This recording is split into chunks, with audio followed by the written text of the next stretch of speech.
When I tell you to think of Space Marines and wolves, the first thing you probably think of are the Space Wolves. Makes sense, right? It's kind of in the name.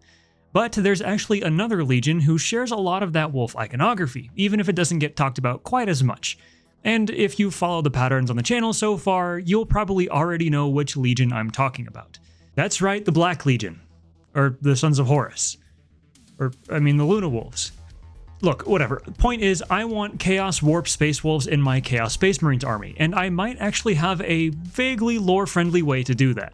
So welcome to GoneHollowMinis. My name is Colt, and today we are putting the loop back in the Lupercal's Legion.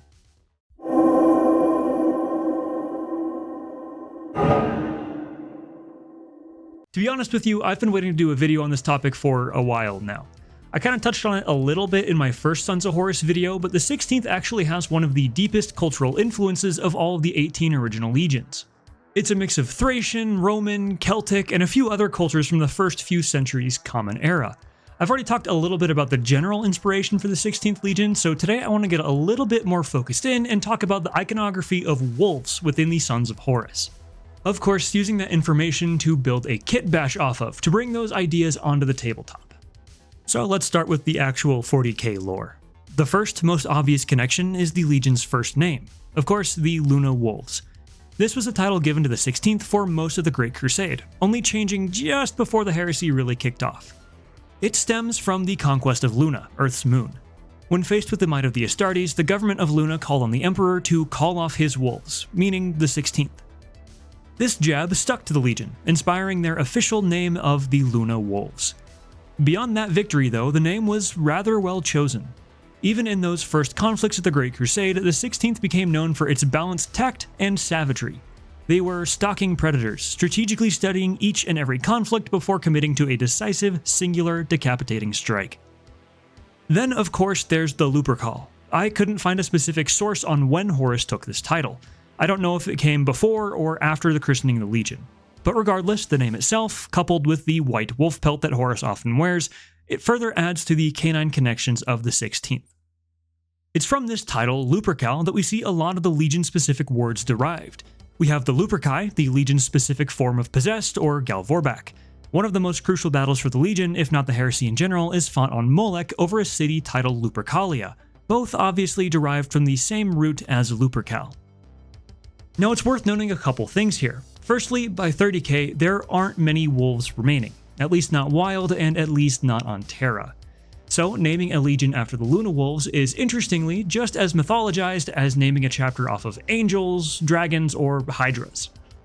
Also, we can't be sure that certain words like Lupercal and Luperci mean the same thing to people in 40k as they do to us today. Obviously the root word of wolf still remains, but some of the specific influences could have been lost by then. That said though, those words do have meanings and connections to us, and I think it would be a little bit disingenuous to just hand-wave those away as narrative unreliability. Lupercalia, or Lupercal, was a feast day attested in ancient Roman religions. Functionally, you can draw quick, surface-level comparisons to Valentine's Day. It's a holiday that takes place in February, generally dedicated to fertility, health, and purity.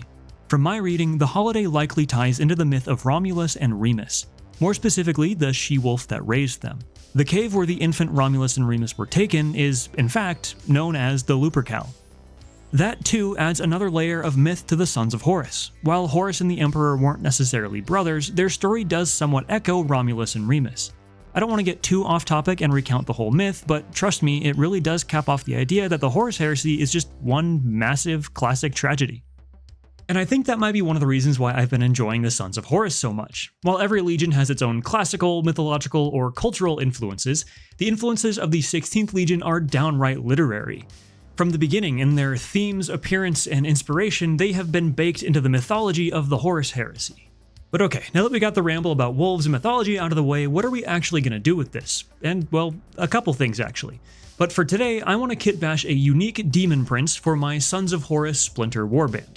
I've got to be real with you, I love the Demon Prince kit. It's cool straight out of the box, has a frankly surprising number of customizable parts, and is a really nice way to get a centerpiece on the table that isn't just a named character. For those of us that prefer making our own original characters, do not steal. So I started by making the body of our Demon Prince. Nothing too wild here yet, just getting some of the core parts bulked out without adding the pieces that'll get in the way of our kit bashing. Once I had the body and legs most of the way there, I needed to find some donor parts. I could have just 3D printed some wolfy bits in the right scale, but I actually found something even better. This is the Wolf Rake from Archon Studios' Dungeons & Lasers line. I found this in my usual game store and decided to pick it up. It's an actual hard plastic model of this creepy wolf dragon thing. It's designed for use with D&D, but I think it'll be just about the right size to offer up its bits to our demon prince. Now the most important part will be the head, but the tail seemed like an easier starting point. Honestly, it's not a huge change really, a tail's a tail after all. But I did really like how the Wolf Rake's tail has some more shape to it. There's just a bit more motion than the standard one, I think. So I flattened the stub of the tail a little bit so that it matched up with the base of our demon prince's spine, then attached it with the classic CA glue and baking soda trick. This is great for attaching pieces like this that don't have a perfectly flat connection point. We'll handle the cosmetic gap filling a little bit later. This is just to give us a solid attachment. Now we can do the head. Again, this is pretty much straight from the Wolf Rake kit. I did have to shave down the neck a little bit, but using the super glue and baking soda trick again, it was easy to get a nice, solid connection. The head was actually a little bit bigger than I thought it was, but honestly, I actually really like the slightly oversized head. It plays with the balance of the model a little bit, and draws a bit more focus to the head swamp than the standard kit does. From here though, I could keep working on the standard kit. I didn't want to go too far yet since I needed to do some sculpting later, but some of these details had to be built in order to show me what room I'd actually have to sculpt my finishing details.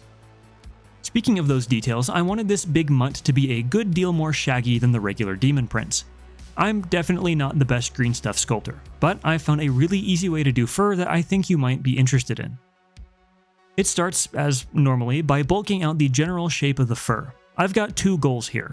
Firstly, I need to fill in the big gap on his forehead. Second, I want to give him some bristly haunches right between his shoulders. After getting some green stuff blobs more or less in place, I can bring out my secret weapon, a tiny pair of scissors. I use these tiny scissors to make little triangular cuts all around the fur clumps.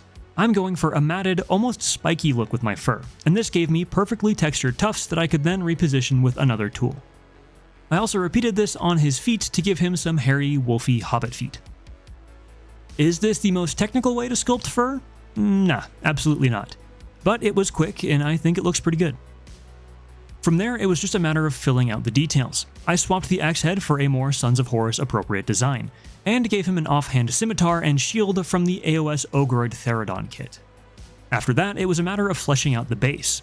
I even used the sculpted scenic base that comes with the Wolf Rake here, just shaving down the rim and blending it with the larger base using some epoxy putty. So far, this guy is the biggest, most centerpiece-y model in my Chaos Sons of Horus army, so I want to take my time in painting him, which means that I don't have a fully finished model to show you all yet. However, if you do want to keep track of that, why not subscribe here or go follow the GoneHollowMinis Instagram page. There should be more updates soon. But enough teasing. This guy is at least built now, so why don't we go ahead and show off all of that hard work we just did.